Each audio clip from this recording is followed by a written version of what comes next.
Buenas, buenas. How's everybody doing today on another beautiful Tuesday? Ooh.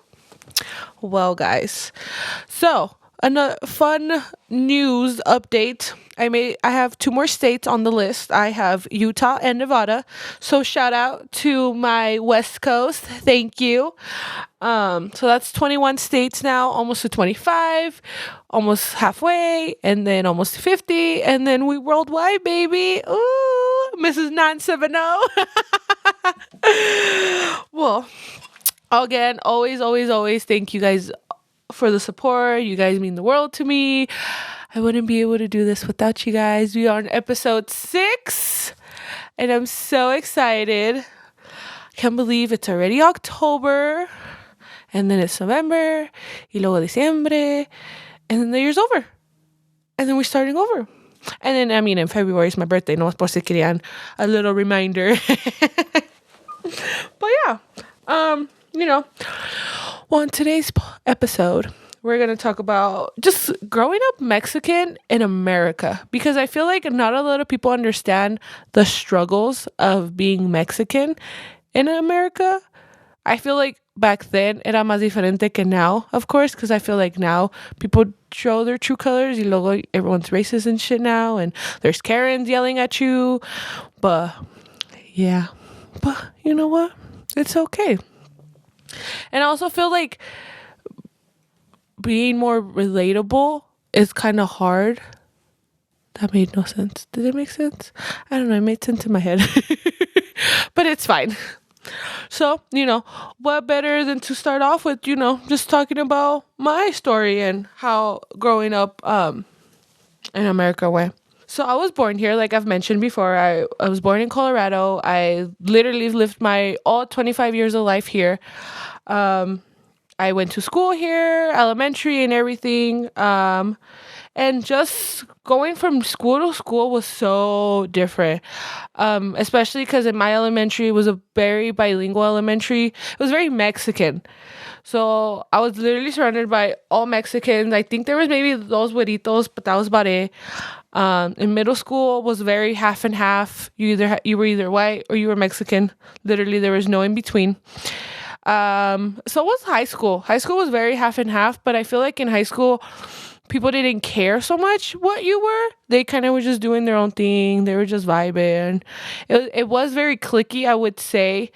Like, all the jocks would hang out with each other. Like, everybody that played sports hanged out with each other. All like the band people, the smart people, like everybody just hung out with each other. So like it wasn't bad, I guess, that it was so cliquey, but everybody left you alone in that sense, I would say. But yeah. But anyway, so when I was younger, I was like in ESL for like years. It felt. I think I didn't test out of it until I was like in middle school, and I just couldn't comprehend the way the words and the sentences were. So por eso me dejaban ahí. I did. Fun fact, I did watch Full House to learn English. Because it was my favorite show. It's still one of my favorite shows ever.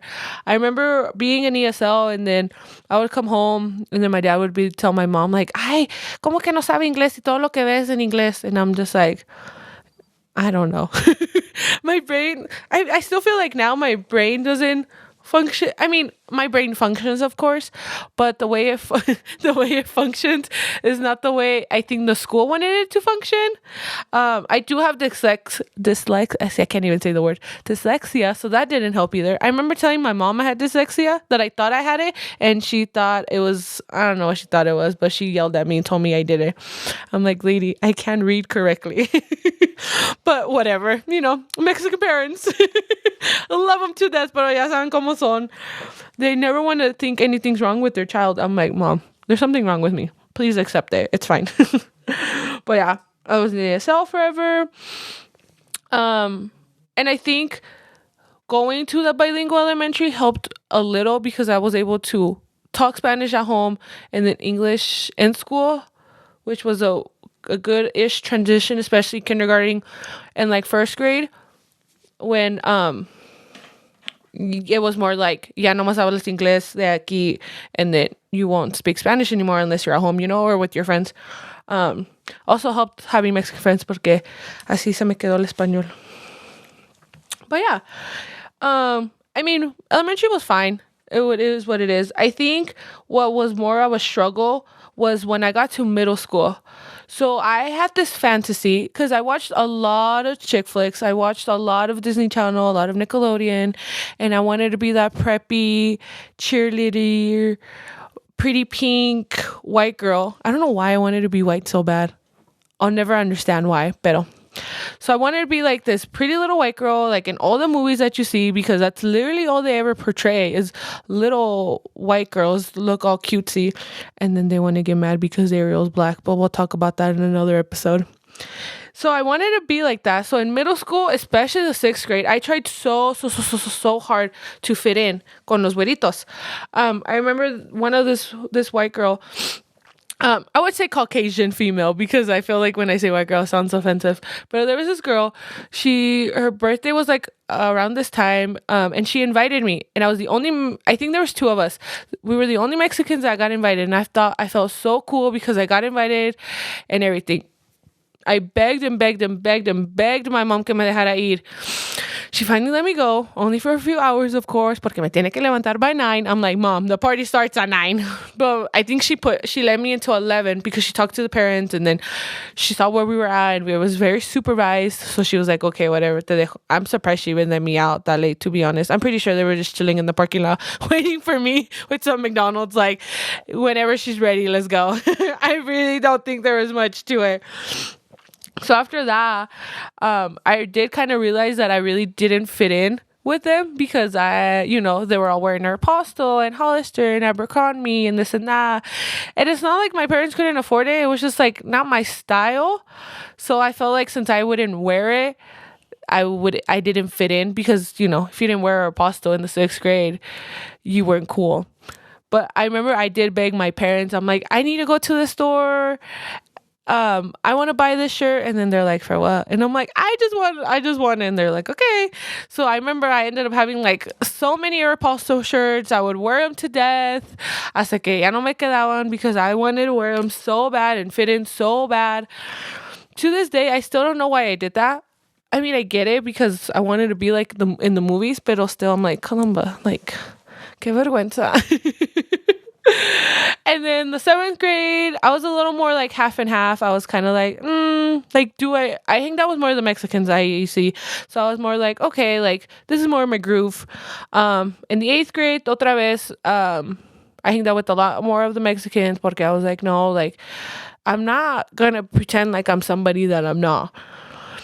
Comes high school.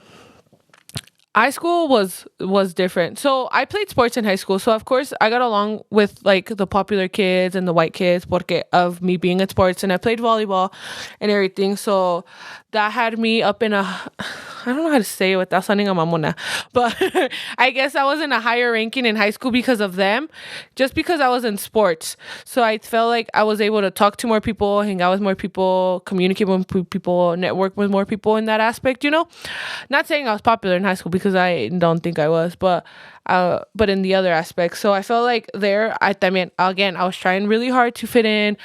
I wanted to make, be a higher rank in sports. I just wanted to fit in all over again because of watching all these Disney Channel movies of being the popular girl. Like that's all I don't know. I just assumed that's what high school was about. Not going to school and getting education. It was about being popular and being liked.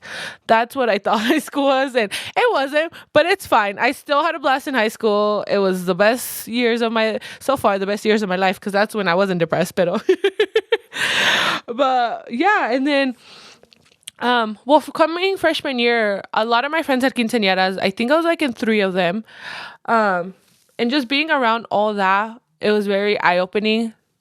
Just seeing like the whole culture of having a quinceañera, because of course, like if you guys listened in the other episode, I didn't have one. So I felt like a quinceañera was just having a party, everybody celebrates you, yeah.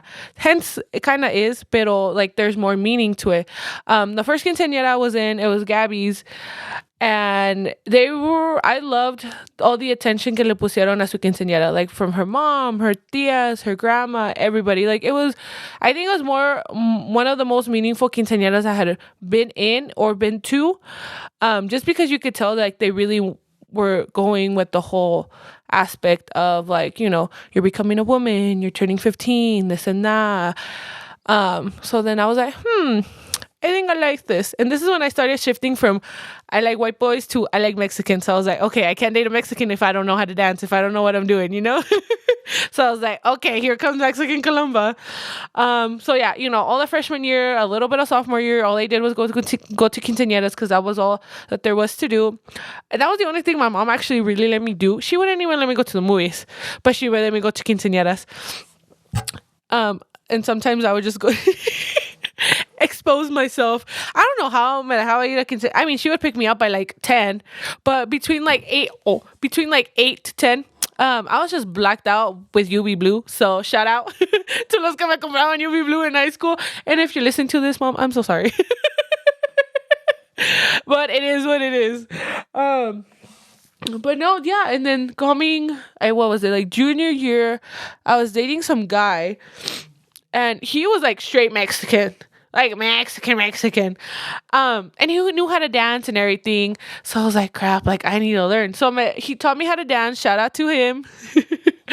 And then that's when I was like, you know what? Like I need to embrace my true self. I need to embrace my culture. I need to realize that yo soy mexicana, no soy güera. Yes, I was born in the US of A, pero yo no soy de aquí. Yo soy I'm from the Chihuahua. So, todos los Chihuahua, shout out. But yeah, like, it was really hard coming to terms that my life wasn't going to be a Disney Channel movie.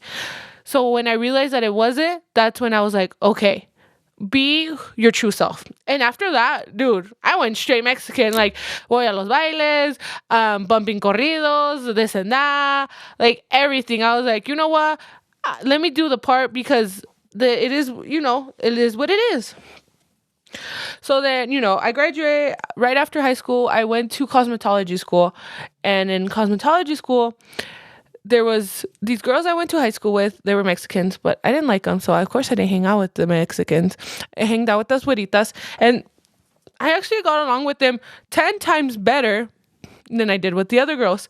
So then there I go with my identity crisis again. Like, maybe this, maybe that, like, and then in my mindset of career pathwise, it was like, I want to work here. I want to do this and that. And it was very like more white, I guess, I would assume. So I voy otra vez, trying to fit in, trying to act white, trying to do all these things I could so I would get noticed. Not like by guys or anything, but it was more like getting noticed by salons, getting noticed on social media, just networking también. And then there I go, losing my Mexican, trying to fit in. Well, then I graduated beauty school, and then that's when I was a little older. One of the salons I worked at, my first one though, I met this girl. She was Mexican too. We hit it off really well. I still love her to death. And so then I was like, wait, I like being Mexican actually. So, there I go for another 2 years fighting myself and blah, blah, blah. Well, here comes the election, and there goes all the racist people freaking saying this and that and blah, blah, blah. And then there I go again. Like, I hated telling people my name for a while because every time I was at work, people, of course, they ask for your name because, practically customer service. So then I would tell them my name. I would be like, oh, my name's Columba. Very easy name. And they would butcher it so many times. I don't even know how. They would read it wrong. They would make fun of it. They would say this and that. And when I was younger, I hated my name because no one would say it right. And I hated it. I would beg my mom to change my name. She told me no. Thank you for nah. I'm so glad que no me hizo caso, and then we went to go change it. But it was, again, going through that thing of, do I want to pretend and fit in, or do I just want to be myself and not care what half of the world is saying, especially, Greeley. So there we go again, constant battle back and forth. But it did make me realize that it shouldn't matter what other people think, because it's just hard.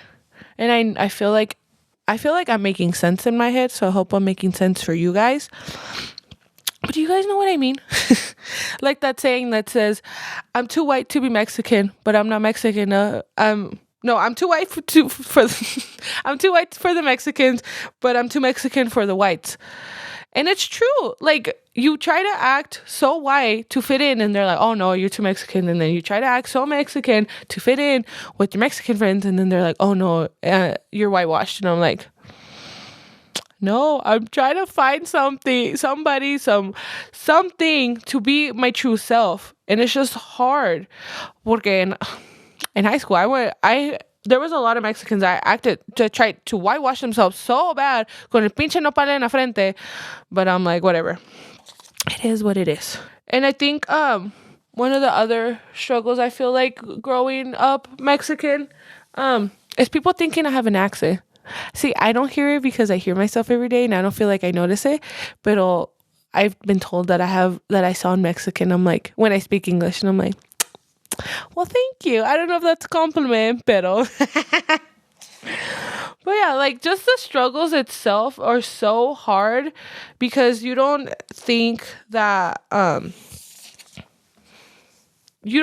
affect you day to day on your day-to-day life until they really do affect you, and then you're like, no, pues sí.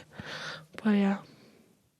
But let's stop with the sob story of me struggling. And we'll talk about the better stuff, the stuff that is fun about being Mexican. But we're going to take a short break, and then we'll get back to you guys. Ooh.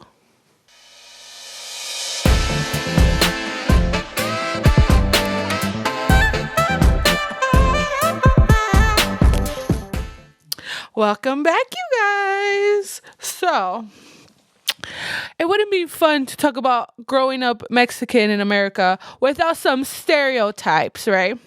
So, let's start off with my list. I did ask a lot of people what they thought, and then I did TikTok some because I'm like, I don't feel like I paid attention enough to know what the stereotypes are, but it's fine.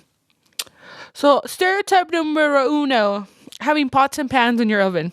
And I can confirm this. When we were in my old house, yeah, it was a struggle trying to bake. Aquí que sacaras todo. Then you put whatever you need to in the oven. And then you have to clean the oven and then put everything back. I know. Dude, it was the worst thing ever, especially during Christmas when I just wanted to make un pastel. Yeah. It was, Christmas cookies for Santa? Yeah. Santa didn't get cookies every year because that was a struggle. No, thank you. Number 2, Mexico being a scary place to travel to. See, I hate this I don't know, like saying, because you know what? I'm pretty sure it's safer to go to Mexico right now than even going to school here. Okay, you can't even go to Walmart, you can't go to school, you can't do anything without getting shot at. And y'all are scared to go to Mexico. Most of y'all that go to Mexico just stay in a resort, don't even explore. Y'all go to Cancun and then think you're enjoying it. Y'all, half of y'all don't even like us, pero van a Cancun and eat some tacos and drink margaritas y ya se creen. Like, please make that make sense, please. Thank you. Oh, this one would annoy me because I feel like this stereotype is so dumb. But it does make sense because I did go to school with a lot of these bitches. But the hot Cheeto girls. It's like, just because we like hot Cheetos doesn't mean anything. Or white people like to buy guns. We don't call them the gunmen, Okay. That joke made more sense in my head. Anyways, back to my stereotypes. Number 4, las chanclas. See, I was a good kid. Yeah, a mí nunca me pegaron. They hit my sister, not me. Y'all don't gotta call child services. It's okay. She's good. She's a little traumatized, but she's fine. I think she got I know they're gonna get mad at me for this, but she got hit by con el remote control. I don't even know why she just got hit. I didn't because I was a good child because I got scared to get hit. But now that I'm older, see now I'm the bad child. But it's fine. It's cool. This one got brought up. I don't ever heard of it or thought it was one, but saying that we all look like Dora. I don't know. But a lot of people do think that, they're learning Spanish because of Dora, pero that's not true. Oh, using Vicks for everything. Yeah, I mean, it really does work though, not gonna lie. Just put a little bit on your nose, a little bit on your chest. Duérmete. Insana sana conita rana.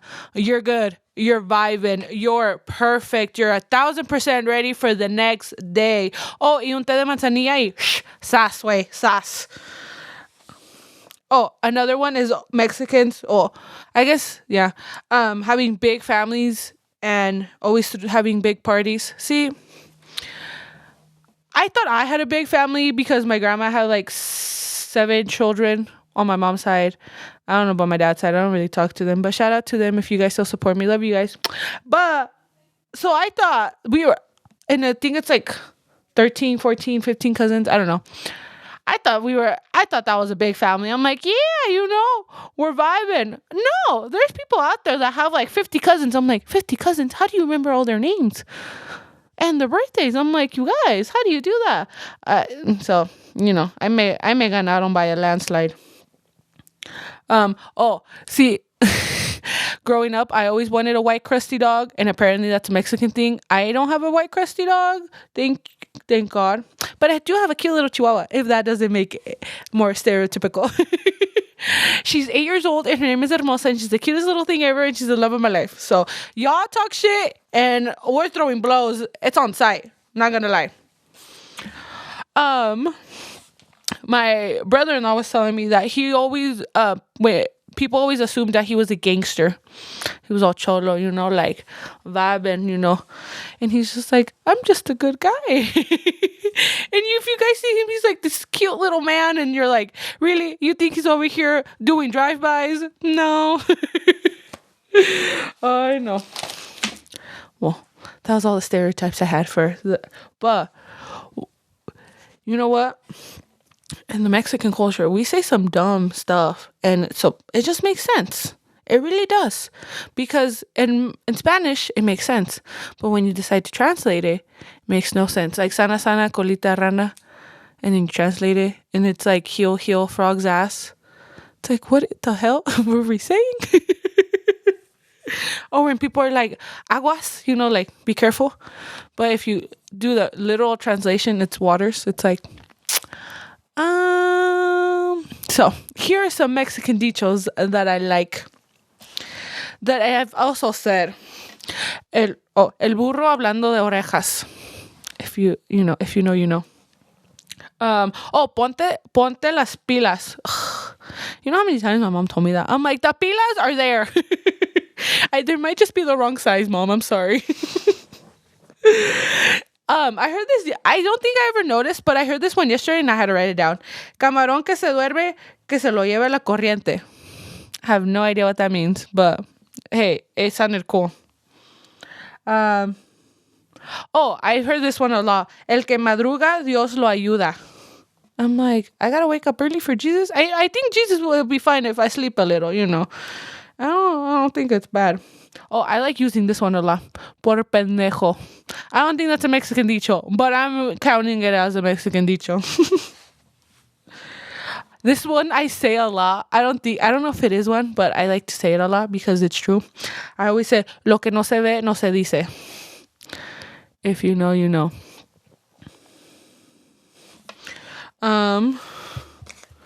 Todo tiene solución menos la muerte. I heard that one yesterday too, and then it got me thinking. I was like, makes a lot of sense. So another one that I heard was botellita de Jerez, todo lo que digas sea al revés. Still don't know what that means, but I thought it was kind of cool. My mom loves to say this one. El que se cayó por asomarse. It's kind of like, I don't know how translate them in English, but they make sense in my head in the Spanish. So yeah. El burro por delante is another one. I get told that all the time because I don't know. I'm not saying that I'm dumb.